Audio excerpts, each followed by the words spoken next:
"Daddy, why can't I just have straight hair like Madison and the other girls?" Zoe asked, tears running down her cheeks as she struggled with the brush caught in her thick curls. Robert Williams stood in the doorway of the bathroom feeling completely helpless. Despite being worth billions of dollars as the founder of Williams Tech, he couldn't solve his 8-year-old daughter's hair problems. "Here, let me try," he said, stepping forward and taking the brush from her small hands. "No!" Zoe pulled away. "You'll just make it worse." She was right. Every time he tried to help, the tangled mess only grew more complicated. Robert gently put the brush down on the counter. "Maybe we can try that special detangling spray we bought," he suggested. Zoe looked at her reflection in the mirror, her eyes red from crying. "Nothing works. I hate my hair. I hate it." 30 minutes later, Zoe's hair was pulled back into a simple ponytail. It wasn't perfect, but it would have to do. Robert helped her put on her backpack as they headed to the elevator of their Upper East Side penthouse. "Remember, you have art class today," Robert said, trying to cheer her up. "You love art class." Zoe just stared at the elevator floor. When they arrived at Westfield Academy, Madison and 2 other girls were standing near the entrance. As Zoe approached, Robert heard one whisper, "Her hair looks so messy again." Another girl giggled, "It's so unprofessional." Robert wanted to say something, but Zoe was already hurrying inside the building. He watched her small shoulders hunch forward as if trying to disappear. Later that morning, Robert sat in his corner office at Williams Tech, staring at his computer screen without really seeing it. The quarterly security report needed his approval, but he couldn't focus. His mind kept returning to Zoe's tears. "Mr. Williams?" His assistant knocked on the door. "The board members are waiting in the conference room." "Tell them I'll be there in 5 minutes," Robert said, checking his phone one more time for messages from Zoe's school. The meeting dragged on for 2 hours. While his team discussed cloud security strategies, Robert found himself remembering the day he and Caroline had brought Zoe home. Caroline had known exactly how to care for Zoe's hair, spending hours researching products and techniques. But after Caroline died from cancer 2 years ago, Robert had been lost. That afternoon, Robert sat across from Mrs. Henderson, Zoe's teacher, for their scheduled parent-teacher conference. "Zoe is extremely bright," Mrs. Henderson said, "but I've noticed a change in her participation lately." "What kind of change?" Robert asked. "She's becoming withdrawn. She rarely raises her hand anymore." Mrs. Henderson leaned forward. "And I've noticed she's constantly touching her hair, hiding behind it. It's affecting her confidence." Robert drove home in silence, his hands tight on the steering wheel. When he arrived, the nanny informed him that Zoe was in her room claiming she had homework. He knocked softly on her door. "Zoe, can I come in?" No answer. He opened the door slowly to find Zoe sitting cross-legged on her bed, watching a hair-straightening tutorial on her tablet. "What are you watching?" he asked, although he already knew. Zoe quickly closed the video. "Nothing." Robert sat on the edge of her bed. "Mrs. Henderson says you're not raising your hand in class anymore." Zoe shrugged. "The other kids laugh at my hair. They say it's weird." "Your hair isn't weird, it's beautiful," Robert said, wishing Caroline were here to handle this conversation better than he could. "Then why can't I get a chemical straightener like Madison has?" Zoe asked. "Her mom takes her to the salon every month." "Those treatments aren't good for your hair, especially at your age," Robert explained, repeating what the last expensive hairstylist had told him. After tucking Zoe in for the night, Robert went to his home office and called Elizabeth, his company's HR director and Caroline's former college roommate. "I don't know what to do, Liz," he admitted. "I've hired 4 different nannies this year. None of them know how to handle Zoe's hair, and it's becoming a bigger issue every day." "What you need isn't just another nanny," Elizabeth said thoughtfully. "You need someone who understands what Zoe's going through. This isn't just about childcare anymore." "Can you help me find someone?" Robert asked. 2 days later, Jasmine Taylor walked into their penthouse for an interview. At 28, she radiated confidence with her magnificent crown of curls cascading around her shoulders. She wore a simple blue dress and carried a leather portfolio. "Thank you for meeting with me, Mr. Williams," she said, shaking his hand firmly. "Please call me Robert," he replied, noticing how her hair seemed to catch the sunlight from the floor-to-ceiling windows. As they discussed the position, Robert was impressed by Jasmine's qualifications. She had degrees in child psychology and African American studies from Howard University. She was clearly overqualified for a nanny position. "I'm between academic jobs at the moment," Jasmine explained. "But I'm passionate about helping children develop healthy identities." Robert was about to ask another question when he noticed Zoe peeking around the corner, staring at Jasmine with wide eyes. "Zoe, come in and meet Ms. Taylor," Robert said gently. Zoe stepped into the room shyly, her eyes fixed on Jasmine's hair. Jasmine smiled warmly. "Hello, Zoe. I love your curls. They're beautiful." "They're not beautiful," Zoe mumbled. "They're hard to brush." "My hair was hard to brush too, until I learned the right way to take care of it," Jasmine said, leaning closer to Zoe. "Would you like me to show you sometime?" For the first time that day, Robert saw a spark of interest in his daughter's eyes. Zoe reached up to touch her own curls, looking at Jasmine's hair with newfound curiosity. "Can you start tomorrow?" Robert asked, not caring how desperate he sounded. As Jasmine was leaving, Robert watched from the doorway as Zoe bombarded her with questions about her hair. For the first time in months, he felt a glimmer of hope. Jasmine walked through the Williams penthouse early the next morning, taking mental notes as she went. The place was immaculate. Sleek furniture, modern art, and floor-to-ceiling windows with breathtaking Manhattan views. But something was missing. In Zoe's bedroom, Jasmine ran her fingers along the bookshelf. Picture books about princesses, adventures, and talking animals filled the shelves. Not a single one featured a character who looked like Zoe. The dolls arranged neatly on the bed all had straight blonde hair. "Good morning," Robert said, appearing in the doorway with a coffee mug. "Zoe should be up soon. She's not exactly a morning person." "I noticed something," Jasmine said carefully. "Zoe doesn't have any books with characters who look like her." Robert frowned. I never thought about that." A door closed down the hall, followed by small footsteps. Zoe appeared, still in her pajamas, her hair a tangled mess from sleep. "Good morning, Zoe," Jasmine said with a smile. "Are you ready to learn some new ways to take care of your beautiful hair today?" Zoe shrugged, looking down at her fuzzy slippers. "I guess." "I have an early meeting," Robert said, checking his watch. "The new nanny, Jasmine, will help you get ready for school." After Robert left, Jasmine helped Zoe pick out clothes for school. As they were chatting, Jasmine noticed a small package partially hidden under Zoe's bed. "What's that?" Jasmine asked. Zoe's eyes widened. "Nothing." Jasmine gently pulled out the package. Inside was a cheap metal comb with an electrical cord. "Zoe, where did you get this?" "I ordered it online," Zoe admitted quietly. "With Daddy's tablet. It's supposed to make my hair straight." Jasmine plugged it in and touched the metal briefly, feeling how quickly it heated. "This is very dangerous, Zoe. It could burn your skin or damage your hair permanently." "But I just want normal hair." Zoe's voice rose, tears forming in her eyes. "I hate my hair. I hate it." Jasmine unplugged the device and sat on the bed next to Zoe. "Your hair isn't bad or wrong. It's just different, and different things need different care." "The girls at school say it looks messy and unprofessional," Zoe said between sobs. "Those girls don't understand how special your hair is," Jasmine said. She pulled out her phone and showed Zoe photos of successful black women with natural hair. "Look at these scientists, artists, and leaders. They all have beautiful hair like yours." Zoe wiped her eyes, looking at the photos with interest. "Their hair does look like mine." That evening, when Robert returned home, Jasmine was waiting with the contraband hair straightener on the kitchen counter.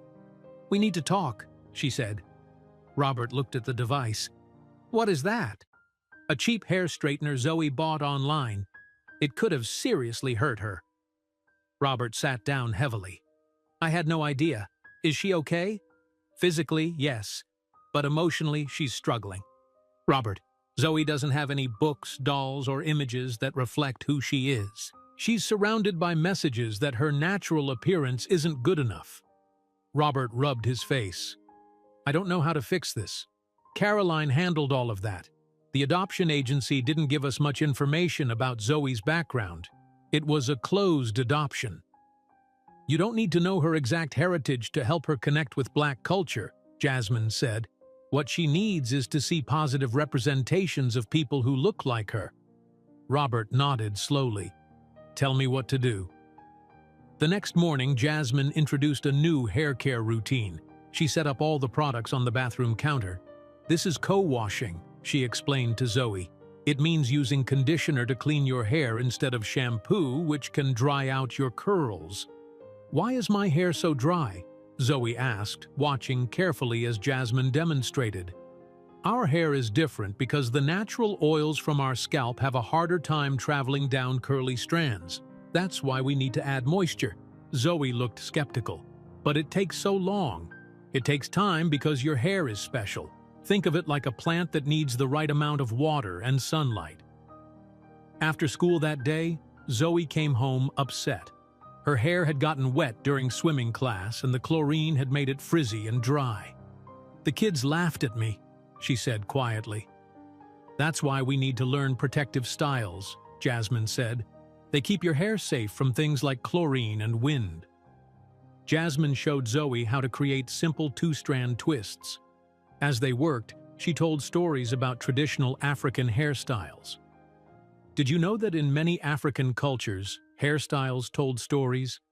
They could show what family you belonged to or even what village you were from. From the doorway, Robert watched silently, amazed by Zoe's engagement. That Saturday, Jasmine took Zoe to Harlem. They visited a Black-owned bookstore called The Reading Route. Welcome, little sister. The owner, Ms. Jackson, greeted Zoe warmly. Are you looking for some good books today? Zoe nodded shyly. She needs books with characters who look like her, Jasmine explained. Ms. Jackson led them to a special section. These are all stories with young Black heroines, strong, smart girls with beautiful natural hair. Zoe's eyes widened as she saw the colorful covers featuring girls who looked like her. Can I get this one? She asked, holding up a book about a young girl who discovers her hair has magical properties. You can get as many as you want, Robert said. Jasmine hadn't noticed him following them into the store. Their next stop was Crown Care, a specialty hair store.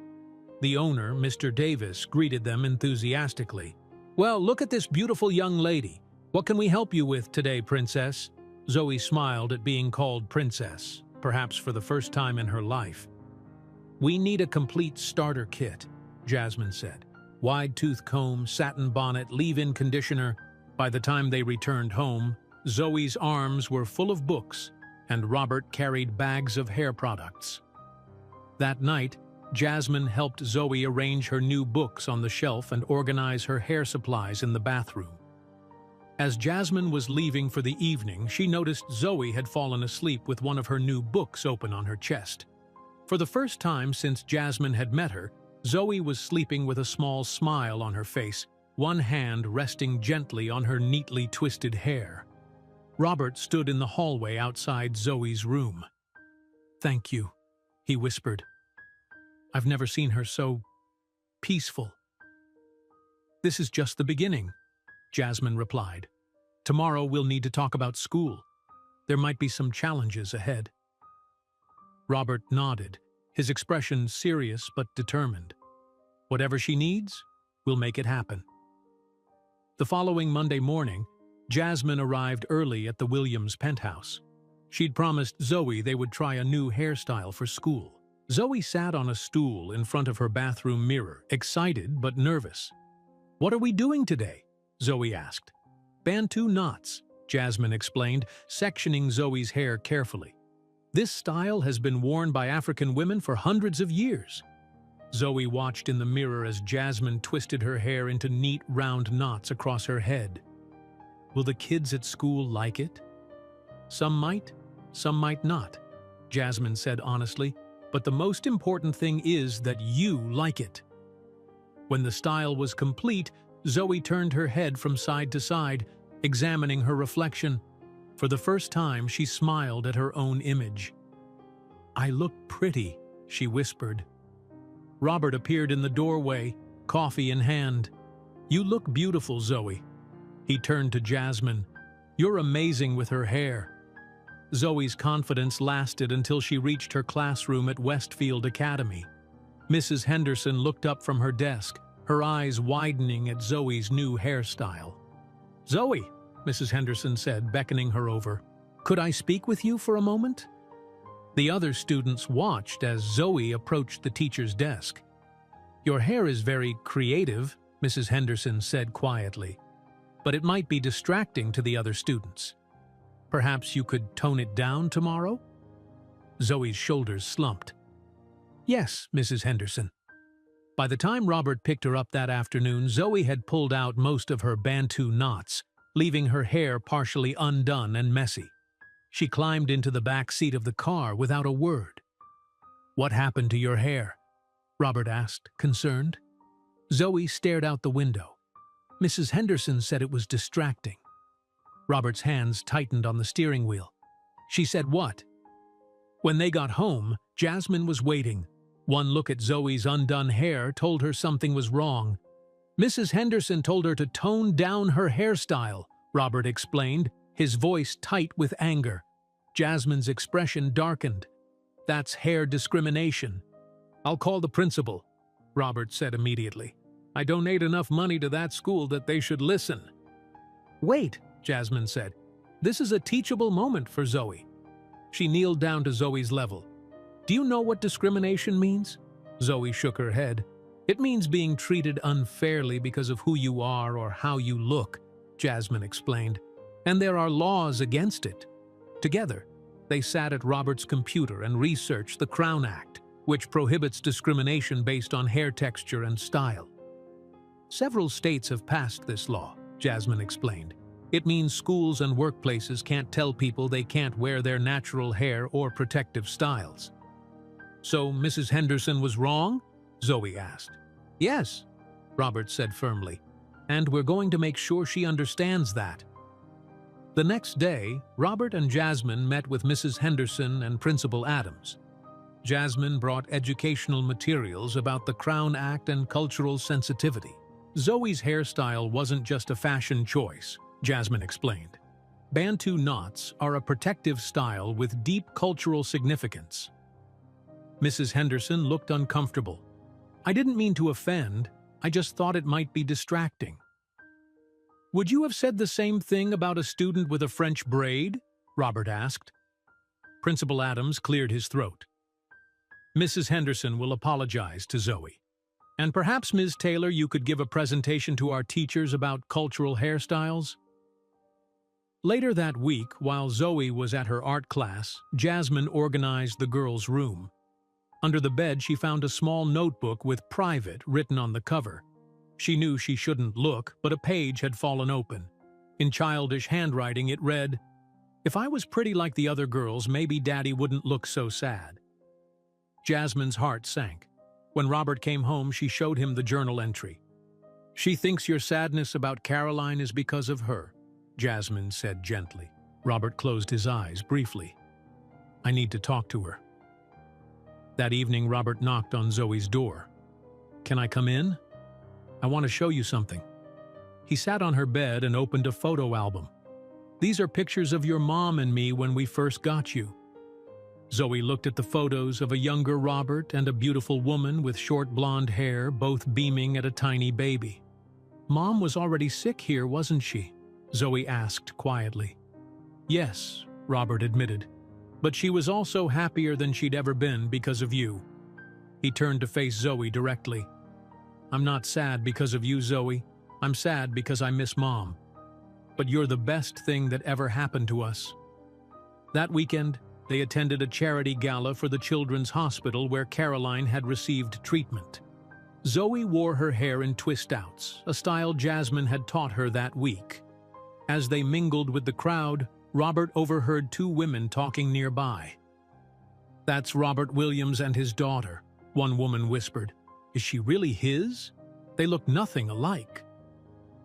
Robert felt a flash of anger, but instead of confronting them, he walked over to Zoe and Jasmine, who were admiring the ice sculpture. "Ladies and gentlemen," the host announced, "Mr. Robert Williams and his daughter Zoe have made a generous donation in memory of Caroline Williams." Robert took the microphone. "My daughter Zoe and I are proud to support this cause. Caroline would have been so proud of the strong, beautiful young lady Zoe is becoming." The following Monday, Zoe came home from school with unexpected news. "Madison invited me for a playdate on Saturday," she said, her voice filled with disbelief. Robert and Jasmine exchanged glances. "That's great," Robert said cautiously. "Madison is the girl who—" "The one with the straight blonde hair that everyone likes," Zoe explained. After Zoe went to bed, Robert and Jasmine discussed the invitation. "I'm worried," Robert admitted. "Madison hasn't been kind to Zoe in the past." "People can change," Jasmine said, "and this could be good for Zoe's confidence, but we should be cautious. Maybe you could take her? You'd notice if anything wasn't right." Jasmine nodded. "I'll be there the whole time." As they sat at the kitchen table drinking tea and planning the playdate, Robert realized how comfortable this felt. The three of them forming something that felt increasingly like a family. He watched Jasmine make notes about Zoe's schedule, her brow furrowed in concentration. "Thank you," he said suddenly, "for everything you're doing for her." Jasmine looked up, her eyes meeting his. "She's an amazing girl. She just needed someone to show her that." As Jasmine helped Zoe prepare for her playdate with Madison that Saturday, she gently turned the girl's head to apply leave-in conditioner. That's when she noticed it. A small, crescent-shaped birthmark at the nape of Zoe's neck, partially hidden by her hairline. Jasmine's hands began to tremble. The mark was identical to her own family birthmark, the one her grandmother called Osrain, the moon's touch. "What's wrong?" Zoe asked, turning her head when she felt Jasmine's hands freeze. Jasmine quickly composed herself. "Nothing, sweetie. I just noticed a little birthmark on your neck." "Oh, that. Daddy says I've had it since I was a baby." Jasmine swallowed hard. "It's shaped like a half moon. Is that bad?" Zoe looked worried. "No, not at all. It's actually very special." Jasmine turned away, her mind racing. She needed to call her grandmother immediately. After finishing Zoe's hair for the playdate, Jasmine stepped into the guest bathroom. With shaking hands, she video-called her grandmother in Detroit. "Grandma Alma," she said when the elderly woman's face appeared on screen, "I need to ask you something important." "What is it, child? You look like you've seen a ghost." Jasmine turned around and lifted her hair, showing the crescent mark at the base of her own scalp. "The birthmark! The Osrain! The girl I'm caring for has the exact same one in the exact same spot." Grandma Alma's eyes widened. "Show me a picture of this child." Jasmine pulled up a photo of Zoe on her phone and held it up to the camera. "Lord have mercy," Grandma Alma whispered. "She has Taylor features. The eyes, the shape of her face." "Is it possible?" Jasmine asked. "Could she be related to us?" "The Osrain only appears in our direct family line, every third generation. My grandmother had it, I have it, you have it. It's very rare, even within our family." "The adoption agency told Robert that Zoe was born in Chicago," Jasmine said. "Didn't your sister move there in the 80s? Grandma Alma nodded slowly. "Yes, and her daughter Leah disappeared about 8 years ago. We never knew what happened to her." "I need to go," Jasmine said as she heard Robert calling her name. "I'll call you tonight." Zoe was bouncing with excitement when Jasmine returned. "Are we leaving now?" "Madison says she has a swimming pool in her building." "Yes, we're ready," Jasmine said, trying to act normal despite her racing thoughts. Madison's apartment was in a luxury building on the Upper West Side. To Jasmine's surprise, Madison greeted Zoe with genuine enthusiasm. "Your hair looks so cool," Madison exclaimed. "Can you teach me how to do those twists?" Zoe looked stunned. "You want to learn about my hair?" "Yeah, my mom got me this book about different hairstyles around the world, and I told her I wanted to learn how to do some of them." Madison's mother smiled warmly at Jasmine. Madison has been talking about Zoe's new hairstyles all week. Apparently, they're the talk of the 3rd grade. The play date went surprisingly well. The girls swam in the building's pool, with Zoe wearing the special swimming cap Jasmine had bought her, made friendship bracelets, and practiced simple hair twists on Madison's dolls. When they returned to the Williams penthouse, Zoe was glowing with happiness. "Madison wants me to come over again next weekend," she told Robert excitedly. "And she's going to ask her mom if she can come to our house too." Robert looked at Jasmine with amazement. "I haven't seen her this happy in years." That evening, after Zoe went to bed, Jasmine joined Robert on the balcony. The New York skyline glittered before them. "There's something I need to tell you," she said carefully. "That sounds serious." "Today I noticed a birthmark on Zoe's neck, a crescent-shaped mark." Robert nodded. "She's had that since we adopted her." "Why?" Jasmine turned and lifted her hair, showing him the identical mark on her own neck. "In my family, this birthmark is called Osrain, the moon's touch.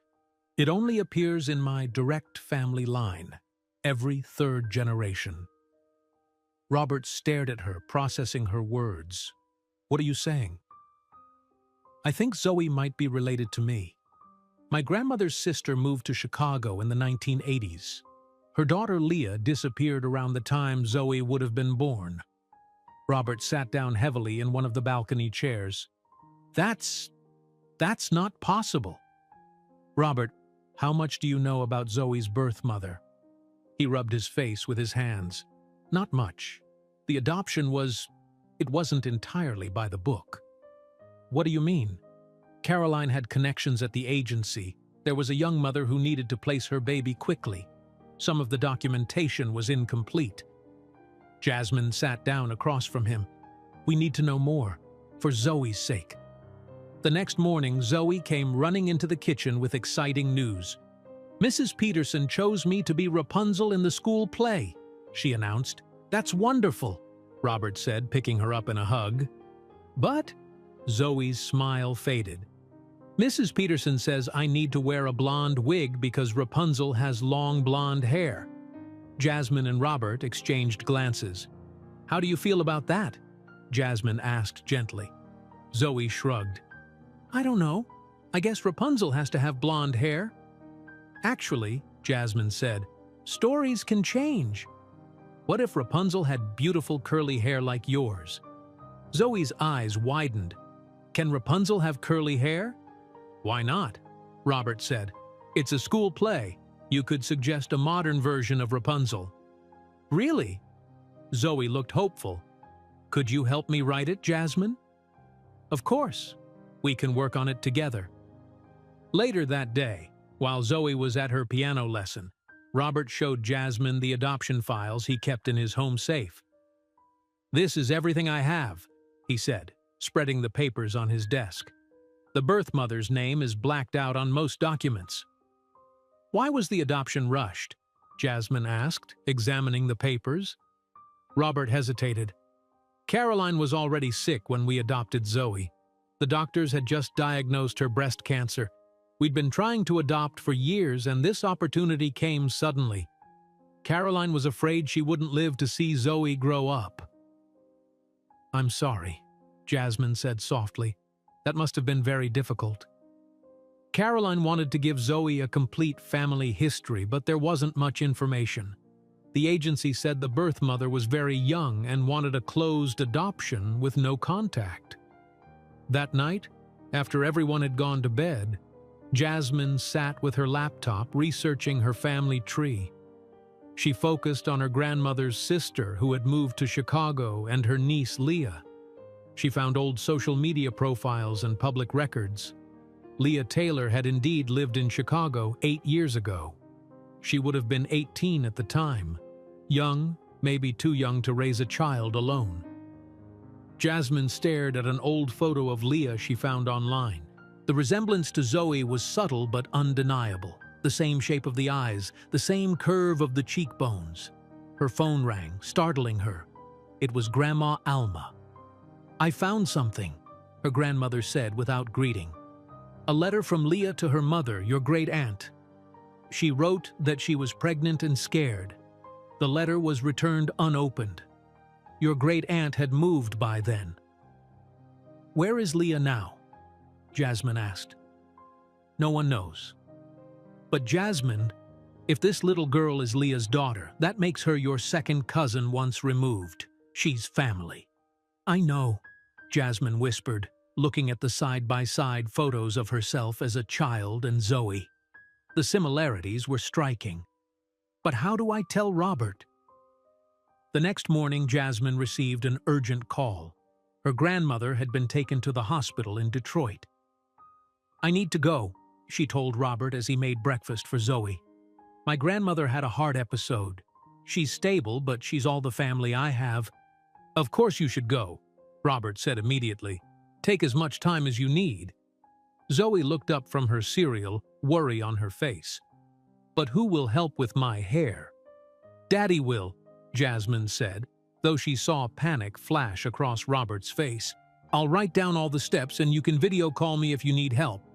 Later that day, Jasmine sat beside her grandmother's hospital bed in Detroit. Despite being connected to monitors, Alma Taylor's eyes were sharp and alert. "Show me that photo again," Alma requested. Jasmine held up her phone with Zoe's picture. "Her name is Zoe Williams. She was adopted as a baby, and she has our birthmark, Grandma, the Osrain." Alma touched the screen gently. "She has Leah's eyes." She sighed deeply. Leah was always headstrong. When she got pregnant at 17, she refused to tell anyone who the father was. My sister, Leah's mother, was very strict. They had a big fight, and Leah ran away. "To Chicago?" Jasmine asked. "Yes. She called once to say she was safe but needed money. My sister refused to help unless Leah came home. That was the last we heard of her." Alma's eyes filled with tears. Family should never turn their backs on each other no matter what. "Do you think Leah gave up her baby for adoption?" "It sounds like it. She was young, alone, with no support. But the Osrain doesn't lie. That child is a Taylor." Back in New York, Robert was facing a crisis. It was the third day of Jasmine's absence, and Zoe's hair had become increasingly tangled. "Daddy, it hurts!" Zoe cried as Robert tried to follow Jasmine's written instructions. "I'm sorry, sweetheart. I'm trying my best." He put down the comb, defeated. "Let's call Jasmine." When Jasmine's face appeared on the video call, she couldn't help but smile at the sight of Robert's desperate expression and Zoe's wild hair. "It looks like you two need some help," she said. "We've failed completely," Robert admitted. "I don't know how you make it look so easy." Jasmine guided them through a simple detangling process, watching patiently as Robert's large hands awkwardly followed her instructions. When Zoe left to brush her teeth, Robert stayed on the call. "How's your grandmother?" he asked. "Better. She'll be released tomorrow." Jasmine hesitated. "Robert, there's something I need to tell you about Zoe." She explained what her grandmother had confirmed, the birthmark that only appeared in their family line, the story of her cousin Leah, who disappeared in Chicago around the time Zoe would have been born. "I know it sounds crazy," she finished, "but too many things match up." Robert was silent for a long moment. "I'll look into it," he finally said. After they hung up, Robert went to his home office and opened his safe. Inside was a folder with Zoe's adoption papers. Most had minimal information about the birth mother, but there was one document he'd never examined closely: the original hospital birth record that Caroline had somehow obtained. The birth mother's name had been partially redacted, but the first name was still visible: Leah. Robert sat back in his chair, stunned. Could it really be true? He turned to his computer and began searching databases that his security company had access to. Birth records, address histories, social media accounts, anything that might connect Leah Taylor to Zoe's birth. By midnight, he had his answer. Leah Taylor had been admitted to Northwestern Memorial Hospital in Chicago 8 years ago. She had given birth to a baby girl who was immediately placed for adoption through New Life Adoptions, the same agency that had worked with Robert and Caroline. He called Jasmine the next morning as she was preparing to leave the hospital with her grandmother. "I found her," he said without preamble. Leah Taylor was definitely Zoe's birth mother. Jasmine sat down heavily. "So it's true, Zoe is my cousin. Second cousin once removed, technically." Robert paused. "What do we do now?" "We tell her the truth," Jasmine said firmly, "in a way she can understand." 2 days later, Jasmine returned to New York. The three of them sat in the living room, Zoe between Robert and Jasmine on the couch. "Zoe," Jasmine began gently, "do you remember the birthmark on your neck, the one shaped like a half-moon?" Zoe nodded. "The one you have too." "Yes. In my family, this mark is very special. It only appears in certain members of our family every few generations." Zoe looked confused. "But how do I have it?" Robert took over. "Sweetheart, you know that you came to Mommy and me through adoption, right? That means you grew in another woman's tummy before you became our daughter." "Yes, I know that," Zoe said. "You told me that lady couldn't take care of me, so she gave me to you and Mommy." "That's right. Well, we've discovered something amazing. That lady, her name is Leah, is related to Jasmine. They're cousins." Zoe's eyes widened. "So Jasmine is my cousin too?" "That's right," Jasmine said. "We're family. That's why we have the same birthmark." "Does that mean you're my real family?" Zoe asked Robert, her voice small. "I am absolutely your real family," Robert said firmly. "Being a family isn't just about being born into it. It's about loving each other and taking care of each other. I will always be your dad. This just means your family is bigger than we thought." Zoe was quiet for a moment, processing this information. Then a smile spread across her face. "So I have family who looks like me? With hair like mine?" "Yes," Jasmine said, smiling through tears. "A whole branch of family with hair just like yours." Zoe jumped up from the couch, twirling with excitement. "I need to tell Madison. Can I call her, please?" "How about we have some ice cream first?" Robert suggested, "to celebrate our bigger family." Later that night, after Zoe was asleep, Robert and Jasmine sat on the balcony with glasses of wine. "She took it well," Jasmine said. "Better than I expected." Robert stared out at the city lights. "What happens now?" "What do you mean?" "With us. With this situation.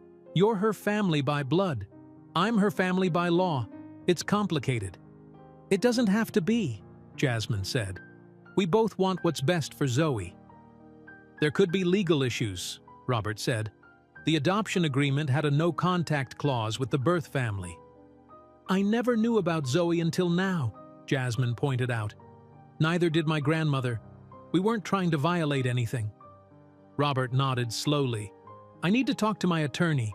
I want to make sure everything is legally sound." He looked at Jasmine directly. "I can't risk losing her." "I would never try to take her from you," Jasmine said softly. "That's not what this is about." "I know, but we need to be careful about how we proceed." He paused. "And there's something else.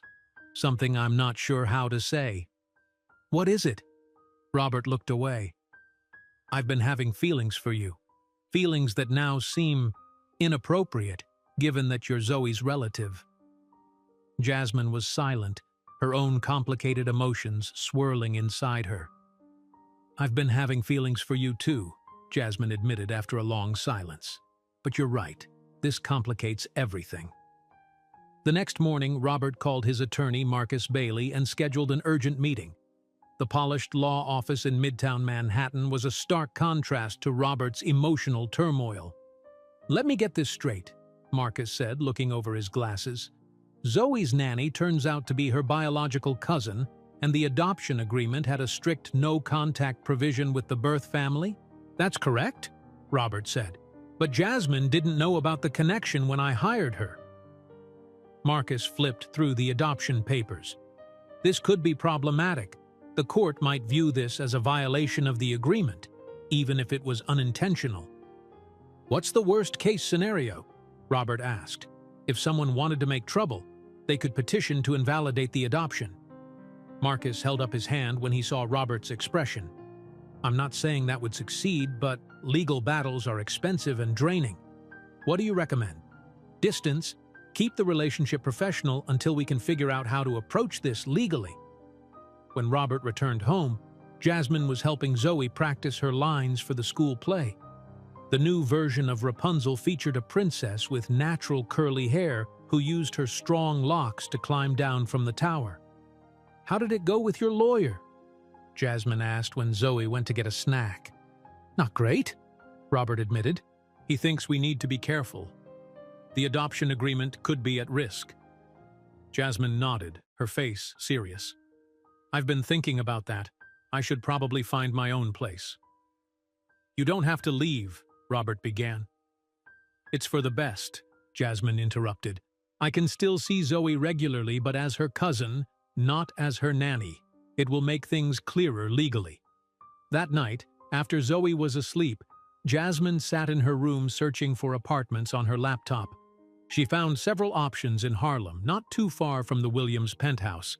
She also researched academic positions at Columbia University's African American Studies department. The next morning, Zoe noticed Jasmine packing some of her books. Are you leaving? Zoe asked, her voice trembling. I'm going to get my own apartment, Jasmine explained gently. But I'll still see you all the time. You promised you wouldn't leave like the other nannies. Tears filled Zoe's eyes. This is different, Jasmine said, hugging her. I'm not leaving you. I'm still your family. I'm just going to live in my own place.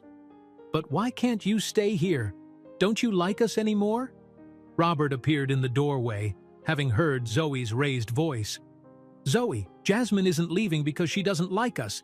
It's a grown-up decision to make sure everything stays right with the law. I don't care about the law, Zoe shouted. I want Jasmine to stay. That night, Zoe had a nightmare. She woke up screaming, and both Robert and Jasmine rushed to her room. I dreamed Jasmine disappeared, Zoe sobbed. And then you disappeared too, Daddy.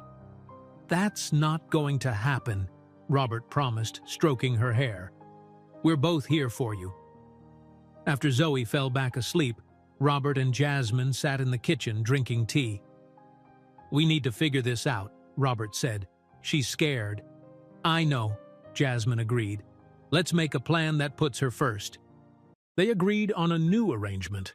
Jasmine would move into her own apartment, but she would still be part of Zoe's life as her cousin and cultural mentor. They would have regular family dinners and outings. I can help you with your academic career, Robert offered. I know some people at Columbia. You don't have to do that, Jasmine said. I want to. Your work is important, and it would be good for Zoe to see you succeeding in your field. A week later, Robert helped Jasmine move into a small but charming apartment 10 blocks from the Williams residence. Zoe insisted on coming along, carefully arranging photos of herself on Jasmine's refrigerator. There, Zoe said proudly. Now you won't forget what I look like. As if I could ever forget you, Jasmine said, hugging her. The school play was approaching quickly, and Zoe was nervous about her role as the new Rapunzel. During a rehearsal at home, she kept forgetting her lines. I can't do it, she said, throwing the script down. Everyone will laugh at me. Why do you think that? Robert asked. Because everything is different now. You and Jasmine talk in whispers. Jasmine moved away. Everyone at school will know something is wrong. Nothing is wrong, Jasmine assured her. We're just creating a new way of being a family, just like you're creating a new way of telling Rapunzel's story. But why does everything have to change? Zoe asked. Jasmine sat beside her on the couch. Sometimes change is good. Remember how scared you were to wear your hair in Bantu knots? But you tried it, and now you love it. One evening, as Jasmine helped Zoe with homework at her apartment, Zoe asked a difficult question. "What was my birth mom like, Leah?" Jasmine took a deep breath. She was very young when she had you, only 17. She was brave and smart, but she wasn't ready to be a mom. "Did she not want me?" Zoe's voice was small. "It wasn't about not wanting you," Jasmine explained carefully. "When someone makes an adoption plan, it's because they want their baby to have the best life possible. Leah knew your dad and mom could give you things she couldn't. Do you think she's happy I found you?" "I think she would be very happy to know you're connected to her family again." Robert had been standing in the hallway listening. He stepped into the room, his expression thoughtful. "Zoe, would you go wash your hands for dinner? I need to talk to Jasmine for a minute." When Zoe left, Robert sat down. "I've been thinking about this all week. I want to petition the court to amend Zoe's adoption record." "What does that mean?" Jasmine asked. "It means we would officially acknowledge her biological connection to you while maintaining my legal parenthood. It would create a clear legal framework for our situation." "Would that put your custody at risk?" "There's always some risk," Robert admitted. "But my lawyer thinks the court would likely approve it, especially since we're not contesting anything. We're just asking to formally recognize what we already know." "That's a big step," Jasmine said. "Are you sure?" "I'm sure. Zoe deserves to have her full identity recognized." He hesitated. "There's something else. I've been researching Ghana, your family's homeland. I think we should plan a trip there this summer. Zoe should meet the rest of her family." "She would love that," Jasmine said, surprised by his suggestion. "I want to learn too," Robert said, "about her heritage, her roots. If I'm going to be her father, I need to understand where she comes from." The following week, they attended Zoe's play rehearsal together, sitting a few seats apart in the auditorium.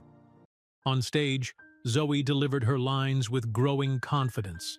Her natural hair styled in an elaborate twist-out that cascaded down her back like Rapunzel's legendary locks.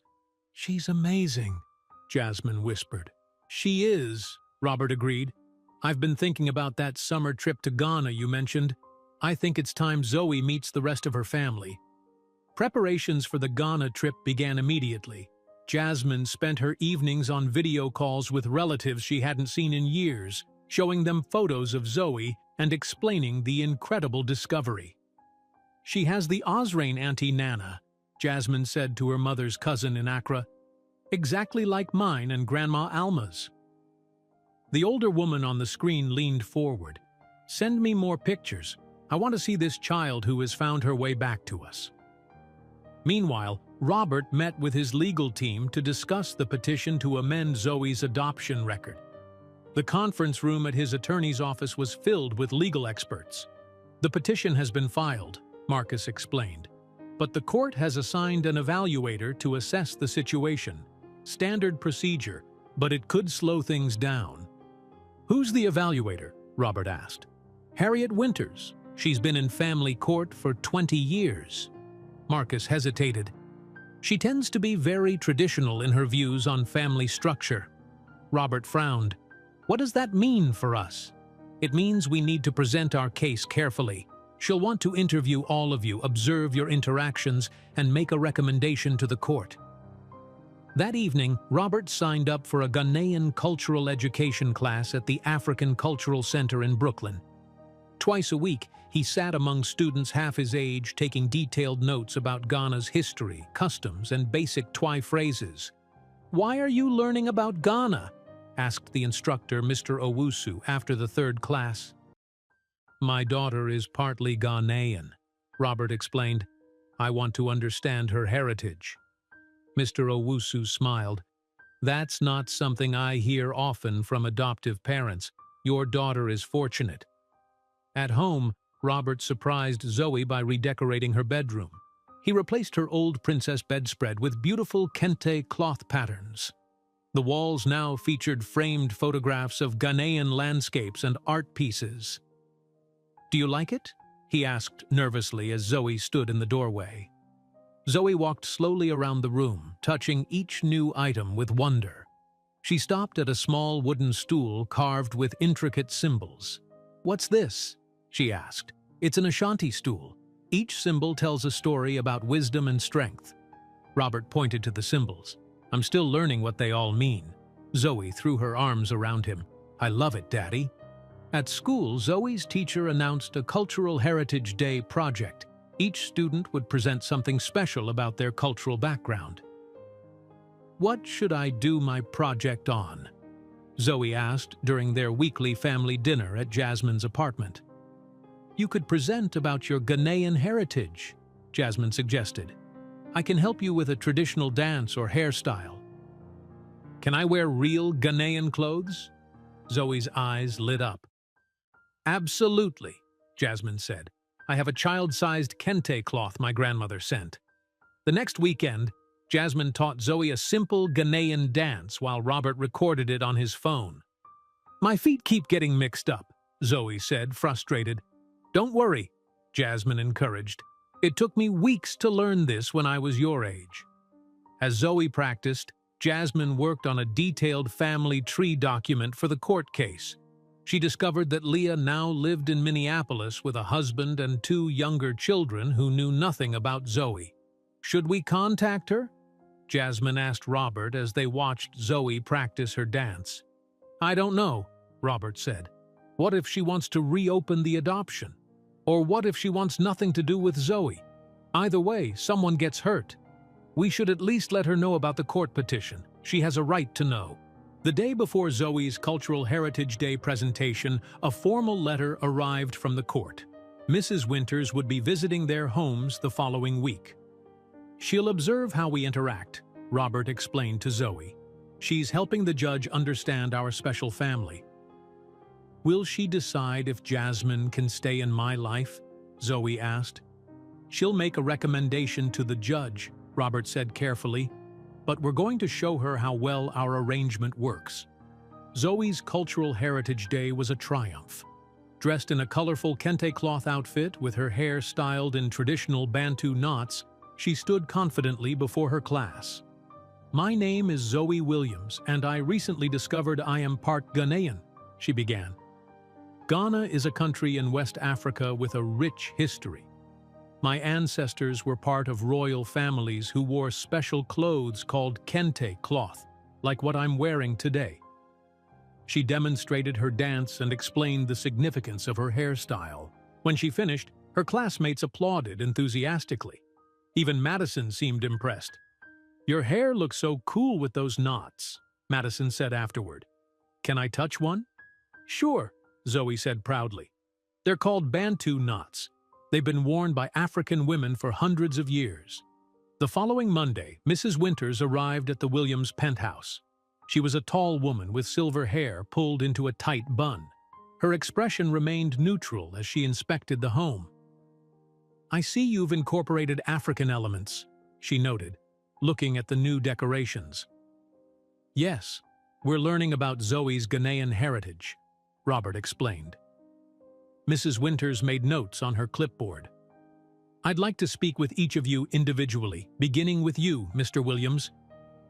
In Robert's office, Mrs. Winters asked direct questions. "Why complicate a perfectly legal adoption with this amendment?" she asked. "Because Zoe deserves to know her complete identity," Robert replied. "Finding Jasmine has been wonderful for her." "But don't you worry about confusing her. Children need clear family boundaries." "With respect, Mrs. Winters, family comes in many forms. What matters is that Zoe feels secure and loved." Next, Mrs. Winters observed Jasmine and Zoe together at Jasmine's apartment. She watched as they prepared a simple Ghanaian dish called jollof rice. "How often do you see Zoe now that you've moved out?" Mrs. Winters asked. 3 or 4 times a week," Jasmine replied. "We have family dinner every Sunday, and I help with her cultural education." "And how do you define your role in her life?" "I'm her cousin and her cultural mentor," Jasmine said. Robert is her father in every way that matters. After Mrs. Winters left, Robert received a concerning phone call from Marcus. Mrs. Winters' preliminary report raises some concerns, Marcus said. She feels the arrangement lacks appropriate boundaries and might confuse Zoe about family roles. That's ridiculous, Robert said. Zoe is thriving. We need to gather supporting evidence, letters from her teachers, her therapist, anyone who can testify to her well-being in this arrangement. As they prepared for the formal evaluation, Zoe grew increasingly anxious. Why does a stranger get to decide if Jasmine can stay in my life? She asked one night as Robert tucked her in. The judge wants to make sure everyone is doing what's best for you, Robert explained. But you and Jasmine know what's best for me, Zoe said, not some lady with a clipboard. Robert kissed her forehead. We're going to make sure the judge understands that too. The next morning, Robert's phone rang as he was making breakfast. It was Marcus, his voice tense. Robert, we have a problem. Someone claiming to be Zoe's birth mother has contacted the court opposing our petition. Robert nearly dropped the phone. What? Who is it? She says her name is Tanya Wilson. She claims her consent for the original adoption was coerced, and she wants to reopen the entire case. Robert's stomach tightened. That doesn't make sense. The birth mother's name was Leah Taylor. Exactly. I think this is someone trying to take advantage of the situation. The court filing was made public last week. Jasmine arrived 20 minutes later, finding Robert pacing in the kitchen. Zoe was still asleep. What's happening? She asked, seeing his face. Robert explained about the false claim. Marcus is investigating, but we have a bigger issue now. The court will need to verify who Zoe's birth mother actually is. They'll need to locate Leah, Jasmine said, understanding immediately. Yes, and once they find her, she'll have to be notified about our petition. 3 days later, Marcus called with an update. We proved the woman was a fraud. She's done this before with other adoptions, looking for settlements. Thank goodness, Robert sighed. But, Marcus continued, the judge has ordered that Leah Taylor be located and notified about the proceedings. It's a legal requirement now. A week passed before they heard anything. Jasmine was helping Zoe with homework when Robert received the call. They found her, he told Jasmine later that night. Leah Taylor is now a nursing student in Minneapolis. She has 2 children, ages 4 and 2. Has she been told about Zoe? Jasmine asked. Yes. According to Marcus, she was shocked to learn about your connection to Zoe. She's agreed to meet with us. The meeting was arranged at a neutral location, a private room in a Minneapolis hotel. Robert and Jasmine flew there together, leaving Zoe with her regular babysitter. What if she wants to reclaim Zoe? Robert whispered as they waited in the hotel room. Let's not assume the worst, Jasmine said, though she shared his fear. When Leah Taylor walked in, both Robert and Jasmine were struck by how much Zoe resembled her. Now 25, Leah was a pretty woman with the same deep brown eyes and facial structure as her daughter. Thank you for coming, Robert said, standing to greet her. I never thought I'd see you again, Leah said quietly. They told me it was a closed adoption. No contact ever. They sat around a small table, the air heavy with unspoken questions. I want you to know I'm not here to disrupt Zoe's life, Leah said immediately. I made my decision 8 years ago. I just never expected... She looked at Jasmine. How are we related again? My grandmother's sister is your grandmother, Jasmine explained. That makes us second cousins. I had no idea you existed until I noticed Zoe's birthmark. The crescent moon, Leah nodded. My mother has it too, I don't. Why didn't you tell your family about the pregnancy? Jasmine asked gently. Leah looked down. My mom was very religious, very strict. When I got pregnant at 17, I knew she would make me keep the baby but wouldn't actually help me raise her. I ran away to Chicago where my friend was living. How did you connect with the adoption agency? Robert asked. The clinic where I got prenatal care referred me. When they showed me your profile, yours and Caroline's, I knew you could give my baby everything I couldn't. The adoption happened very quickly, Robert said. There were some legal corners cut. Leah nodded. The agency told me you were in a hurry because... She hesitated. Because Caroline was sick, Robert finished. Yes. I'm sorry for your loss, Leah said sincerely. How is Zoe? Do you have pictures? Robert opened his phone and showed her photos. Leah's eyes filled with tears. She's beautiful, she whispered, and she looks happy. She is, Robert assured her. She's smart, kind, and lately very proud of her heritage thanks to Jasmine. Did she know she was adopted before all this happened? Leah asked. Yes, we always told her the truth, that her birth mother loved her enough to make an adoption plan, Robert said. We just didn't have many details to share. Leah took a deep breath. I have 2 more children now. They don't know about Zoe. My husband knows I placed a baby for adoption before I met him, but we've never discussed it much. Would you want to meet Zoe? Jasmine asked. I don't know, Leah admitted. Part of me wants to, but I'm afraid it would confuse her, and my other children, I'd need to figure out how to explain it to them. They spent 2 hours talking. Leah shared photos of her younger children, Zoe's half-siblings. Robert explained their court petition and Mrs. Winter's evaluation. So you need my support for this petition? Leah asked.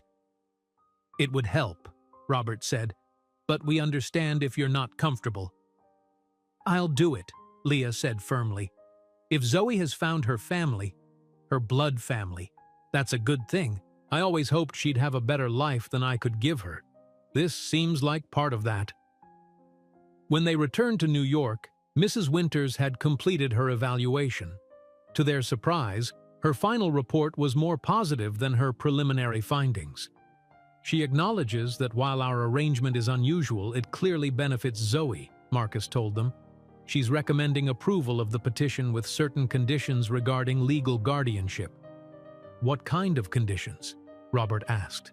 Basic things, making sure Zoe's legal status is clear, documenting who has decision-making authority, nothing that changes your status as her father. The court date was set for the following week. Jasmine and Robert carefully explained to Zoe what would happen. The judge wants to hear from you too, Robert told her.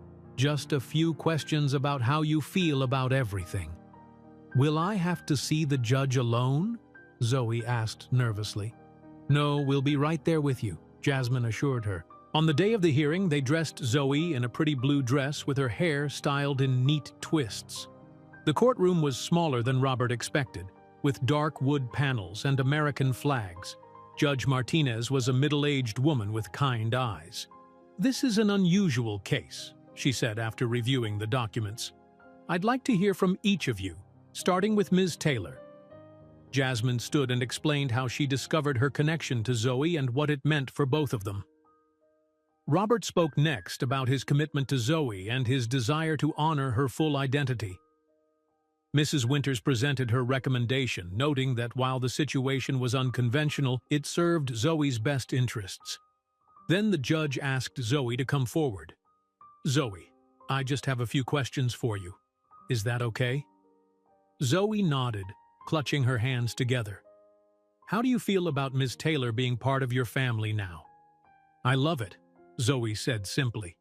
She teaches me about where I come from. She shows me how to take care of my hair, and she tells me stories about my ancestors. And how do you feel about your dad? He's the best dad ever, Zoe said without hesitation. He works really hard to understand things that are hard for him, and he loves me no matter what. The judge smiled. Thank you, Zoe. You can sit down now. After a short recess, Judge Martinez returned with her decision. Family is defined by love and intention, not merely by convention, she said. I find that this amended adoption arrangement serves the child's best interests by honoring both her legal family and her biological heritage. The petition is granted. As they left the courthouse, Zoe walked between Robert and Jasmine. holding both their hands. The spring sun warmed their faces as they descended the steps. Suddenly, Zoe stopped and looked up at them. "If we're really going to be a family, why do you two keep pretending you don't love each other?" Robert and Jasmine stared at each other, both speechless. Zoe looked up at them, waiting for an answer. "That's a very grown-up question," Robert finally said, his face turning red. "But it's true, isn't it?" Zoe persisted. "You smile different when you look at each other." "Let's talk about this at home," Jasmine suggested gently. Later that evening, after Zoe was asleep, Robert and Jasmine sat on the balcony of his penthouse. The city lights sparkled around them. "She's more observant than we give her credit for," Robert said. "Children usually are," Jasmine replied. "So, should we talk about it?" Robert took a deep breath. "I do have feelings for you. I have for a while now." "I feel the same way," Jasmine admitted. "But Zoe has to be our priority. She's been through so many changes already." "You're right. We should take things slow. Very slow." They agreed to proceed cautiously, keeping their relationship discreet while Zoe adjusted to their new family arrangement. The following week, Jasmine received exciting news. Columbia University had offered her a tenure-track position in the African American Studies Department. "They want me to start in the fall," she told Robert over coffee. "I'd be teaching courses on cultural identity and doing research." "That's wonderful," Robert said. "You should absolutely accept." "It means I'll be staying in New York permanently," Jasmine said, her eyes meeting his. "I was hoping you would," Robert replied with a smile. As spring turned to summer, new patterns emerged in their lives. Jasmine began preparing for her academic position, organizing her research and syllabus. Robert announced a new scholarship fund at Westfield Academy for students studying African diaspora culture. The Zoe Williams Cultural Heritage Scholarship will provide 5 students with full tuition, he explained at the board meeting, with Zoe proudly standing beside him. "Did you really name it after me?" Zoe asked afterward. "Of course," Robert said. "You inspired it." At school, Zoe's confidence continued to grow. With her teacher's encouragement, she started a club called Crown Chronicles, where students shared stories about their family histories and cultural traditions. "Everyone has a history," Zoe explained to her classmates. "Knowing your history helps you understand who you are." Madison became the club's most enthusiastic member. "My family came from Ireland during the potato famine," she shared during one meeting. "That's why my hair is so red." On weekends, Robert and Jasmine began spending time together while Zoe had play dates or activities. Their first official date was dinner at a small Ethiopian restaurant in Harlem. "This feels strange," Robert admitted as they sat across from each other. "Good strange, but still strange." "I know," Jasmine agreed. "We've spent so much time together, but never like this." Their relationship deepened as they planned the summer trip to Ghana. Jasmine taught Robert basic Twi phrases and he practiced diligently. "Mida wo ace," he repeated carefully. "Thank you." "Your pronunciation is getting better," Jasmine encouraged. Zoe was thrilled about the trip. She helped Robert pack appropriate clothes, explaining what he would need. "It's very hot there, Daddy," she informed him. "You can't wear your business suits." Leah remained in contact through occasional video calls with Zoe. Their relationship was developing slowly, with Leah careful not to disrupt the family dynamic. "I got an A on my science test," Zoe told Leah during one call. "That's great," Leah replied. "Your brother Jason just learned to write his name." "I have a brother," Zoe whispered to Robert after the call. "That's so cool." As the summer progressed, Jasmine's research on cultural identity and transracial adoptions gained national attention. A prestigious academic journal published her paper, and she was invited to speak at a conference in Washington, D.C. "Will you and Zoe come?" she asked Robert. "We wouldn't miss it," he promised. The three traveled together to Washington, D.C., checking into a suite at a hotel near the conference center. They toured the National Museum of African American History and Culture, where Zoe was fascinated by the exhibits on traditional African hairstyles. "That's like what you taught me," she told Jasmine, pointing to a display of intricate braiding patterns. On the day of Jasmine's presentation, the conference room was packed. Robert and Zoe sat in the front row, dressed in their best clothes. "Today I'm discussing cultural identity formation in transracial adoptions," Jasmine began. "My research has been deeply informed by personal experience, which I'm grateful to share with permission from my family." She glanced at Robert and Zoe, acknowledging them with a warm smile. After the presentation received a standing ovation, they celebrated with dinner at a fancy restaurant. Zoe was allowed to order a special non-alcoholic cocktail that came with a tiny paper umbrella. To Jasmine, Robert said, raising his glass, "Brilliant researcher and professor." "To our family," Zoe added, carefully lifting her fancy glass. Later that night, after Zoe was asleep in the hotel suite's second bedroom, Robert and Jasmine stood on the balcony overlooking the Washington Monument. "I have something for you," Robert said nervously. He pulled out a small box from his pocket. Jasmine's eyes widened. "Robert!" Inside was not a traditional ring, but a beautiful pendant. The design incorporated Ghanaian Adinkra symbols representing unity and love, crafted in gold and set with small diamonds. "This isn't just about us," Robert explained. "It's about our family, you, me, and Zoe." "It's beautiful," Jasmine whispered. "Will you marry me?" Robert asked. "Not right away. We can take our time, do things right for Zoe, but I know I want you in my life permanently." "Yes," Jasmine said simply, "but I want to keep my career. What I'm building at Columbia matters to me." "I wouldn't want you to give that up," Robert assured her. "We'll make it work." The next day, they told Zoe over breakfast. "So you're going to get married?" Zoe asked, her eyes wide. "Eventually, yes," Robert said. "How do you feel about that?" Zoe thought for a moment. "Does this mean Jasmine will live with us again?" "Actually," Jasmine said, "we thought we might find a new place, somewhere that feels like it belongs to all of us."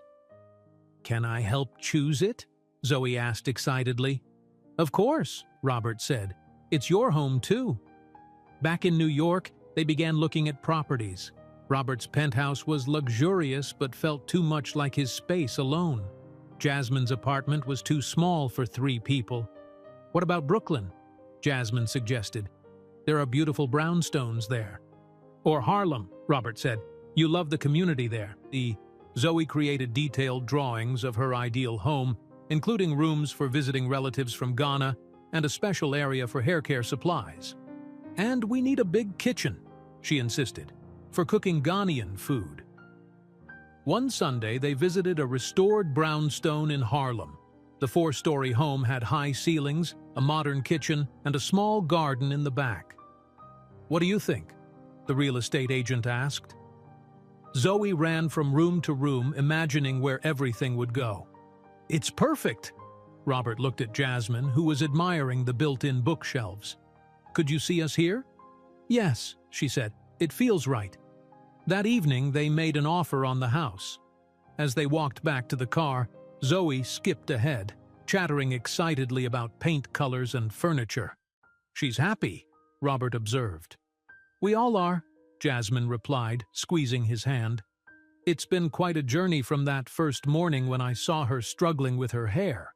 Who would have thought a hairbrush could change our lives so completely?" 3 weeks later, their airplane touched down in Accra, Ghana. Zoe pressed her face against the window, staring at the unfamiliar landscape with wide eyes. "We're really here," she whispered. In the terminal, a large group of people waited, holding a colorful banner that read, "Welcome home, Jasmine and family." When they spotted Jasmine, cheers erupted. "Are all these people your family?" Robert asked, suddenly nervous. "They're our family now," Jasmine replied, squeezing his hand. An elderly woman pushed through the crowd and embraced Jasmine, tears streaming down her face. "My granddaughter," she said in accented English. "And this must be little Zoe."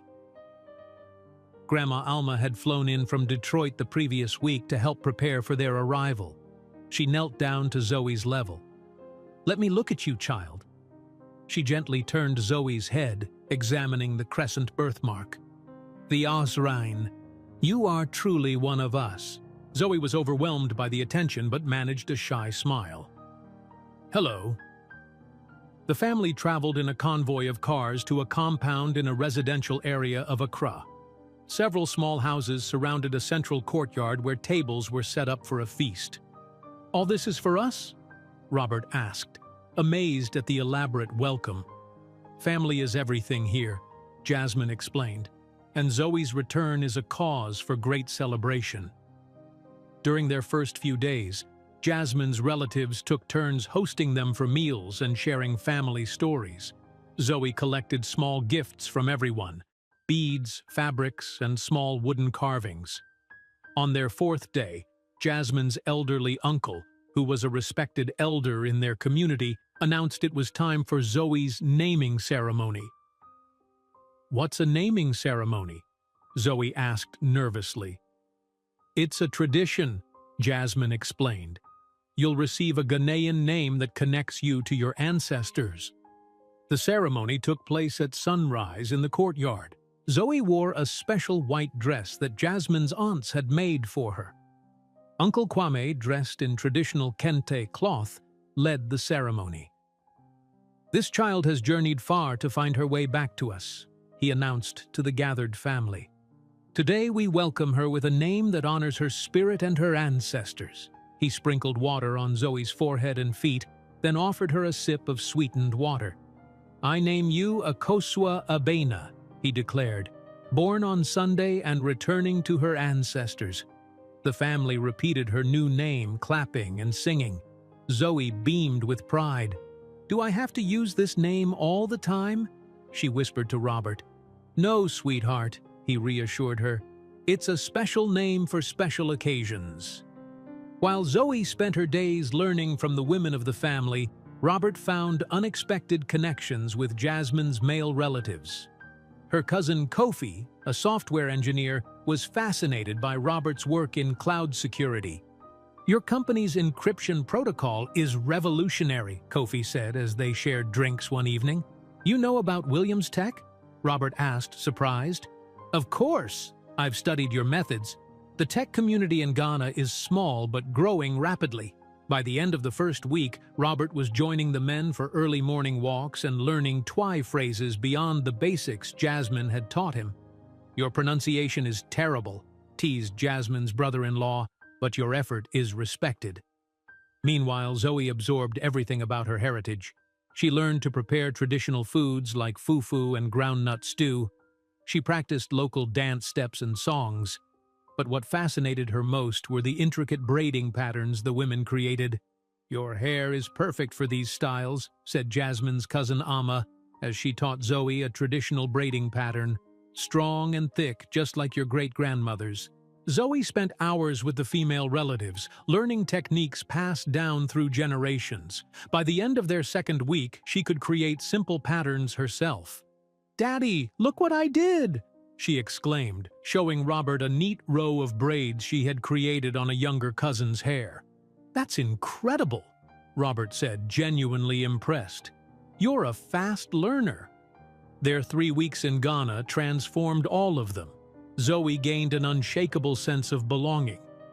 Robert developed a deeper understanding of the cultural context that shaped both Zoe and Jasmine.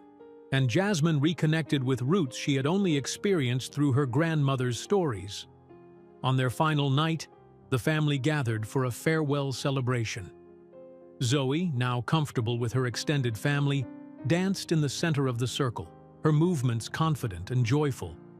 "She belongs here," Grandma Alma said to Robert, "but she also belongs with you. That is her special gift, to bridge two worlds." When they returned to New York, their new brownstone in Harlem was ready for them. They spent a weekend unpacking and arranging their belongings. Zoe's room featured a mixture of her treasured items from Robert's penthouse and new Ghanaian artwork and textiles. "This feels like our home," Zoe said, spinning around in the living room. Not just Daddy's or Jasmine's, but ours. As summer ended, Jasmine began her position at Columbia University. Zoe started 4th grade with a new confidence that her teachers immediately noticed. Robert adjusted his work schedule to be home more often, delegating responsibilities to his executive team. They established new family traditions that honored both their worlds. Sunday dinners featured Ghanaian dishes that Zoe helped prepare. Bedtime stories included tales from both American and Ghanaian traditions. And hair care time remained a special bonding activity, now with Zoe often taking the lead. One year after Jasmine first entered their lives, they hosted a celebration dinner in their new home. Friends from work, school, and their new neighborhood gathered around a long table in the backyard. Zoe, now 9 years old, stood to offer a toast. Her hair was styled in elaborate braids she had learned in Ghana, with small gold beads woven throughout. "Thank you all for coming," she said, her voice clear and confident. "1 year ago, I was a girl who hated her hair and didn't know where she came from. Now I know my hair is my crown, and I have a family that stretches across the ocean." She raised her glass of sparkling apple juice. "To finding my crown, and the family who helps me wear it." Everyone applauded as Zoe sat down, beaming with pride. Later in the evening, Robert tapped his glass for attention. With Jasmine by his side, he made an announcement. "We have some news to share," he said, smiling at his fiancée. "Jasmine and I are planning our wedding. We'll actually have 2 ceremonies, one here in New York and another in Ghana next summer." Cheers and congratulations filled the air. Madison, now Zoe's best friend, immediately began questioning Zoe about whether she would be a bridesmaid. As the party continued around them, Robert, Jasmine, and Zoe stood together near the garden. The summer evening was warm, the sky clear enough to see a few stars despite the city lights. "Are you happy, Zoe?" Robert asked, his arm around his daughter's shoulders. "Yes," Zoe said simply. "I have everything I need now." Jasmine touched the pendant around her neck, the one Robert had given her with the Ghanaian symbols. "This journey has been about so much more than hair, hasn't it?" "It was always about belonging," Robert said. "Zoe finding where she belongs. And somehow, along the way, we all found where we belong too." Zoe looked up at the adults who had created this new kind of family for her. "Together," she said. "We belong together." Above them, a crescent moon appeared from behind a cloud, its shape echoing the birthmark that had started their extraordinary journey.